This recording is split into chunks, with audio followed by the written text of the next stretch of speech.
काल जसं तुम्हाला व्हिडिओ मध्ये दाखवलेलो की गाडीचा कव्हर आणा गेलेलो, असं गाडीचा कव्हर घालून घेतलं बघा. यो एक शाईनला घातलोय आणि एक स्प्लेंडरला घातलोय. तेवढ्यात त्याच व्हिडिओला आपल्याला एक कमेंट पण आल्या की कव्हर किती रुपयाला बसला म्हणून. तर स्प्लेंडरचा कव्हर 180 रुपये आणि शाईनचा कव्हर 190 रुपयाला हवा. आणि विषय कसा आहे, आपण जर गाडीची काळजी घेतली तर गाडी आपली काळजी घेते हो. त्यामुळे कसं आहे, गाडीची काळजी घ्यायला लागते. या सगळ्या गडबडीत तुम्हाला एक गोष्ट सांगायचीच राहिली. आजचा दिवस आमच्यासाठी लय खास आहे. कारण काय विषय माहिती आहे का, आज संकष्टी आणि आमच्या पडद्याचा वाढदिवस पण का नाही एकाच दिवशी आलाय. त्यामुळे आजचा दिवस आमच्यासाठी लय खास आहे. सगळ्यात पहिला चौकातल्या गणपती बाप्पांची आरती करून घेतलो आणि त्याच्यानंतर मग काय बर्थडेची सुरुवात झाली की सगळ्यात पहिला भावाचा घरात बर्थडे करून घेतलो, म्हणजे फॅमिली खुश. आणि आता करायचा चौकात बर्थडे म्हणजे पोरं खुश. सगळ्यात पहिला बर्थडेला केक घेतलो, त्याच्यानंतर फटाकड्याची माळ पण घेतलो. आणि आता सांगण्यापेक्षा का नाही डायरेक्ट तुम्ही व्हिडिओ बघा आणि बर्थडे सेलिब्रेशन कसं झालं कमेंट करून नक्की सांगा.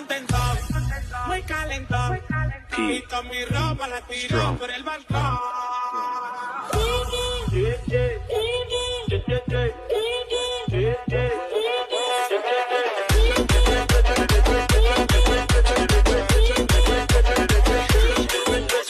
असं असते आमचं बर्थडे सेलिब्रेशन. व्हिडिओ कसा वाटला कमेंट करून नक्की सांगा आणि व्हिडिओ आवडल्यास नक्की लाईक, फॉलो आणि शेअर तेवढं करा. भेटूया पुढच्या व्हिडिओत. चला.